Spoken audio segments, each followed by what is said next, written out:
এই বাবা কিন্তু গর্ভবতী, আর পুরো প্রাণী জগতের মধ্যে একমাত্র এই পুরুষ প্রাণীই আছে যে সন্তান জন্ম দেয়। এটি হলো সিহার্স। মিলনের আগে পুরুষ ও স্ত্রী সিহার্স এক অসাধারণ নাচের মতো আচরণ করে। এরপর স্ত্রী সিহার্স তার হাজার হাজার ডিম পুরুষটির পেটের বিশেষ থলির মধ্যে রেখে চলে যায়। তারপর শুরু হয় বাবার দায়িত্ব। কয়েক সপ্তাহ ধরে তার শরীরের সেই থলি ফুলে ওঠে, আর সেখানে বেড়ে উঠতে থাকে হাজারেরও বেশি ছোট্ট প্রাণ। কিন্তু অবাক করার বিষয় এখানেই শেষ নয়।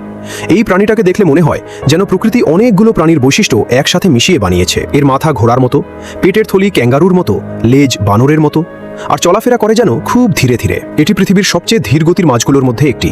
কিন্তু শিকারের সময় এ যেন এক নিখুঁত শিকারী। অনেক বড় শিকারী প্রাণী যেখানে বারবার ব্যর্থ হয়, সেখানে সিহার্স তার লক্ষ্যবস্তু ধরতে পারে অবিশ্বাস্য দক্ষতায়।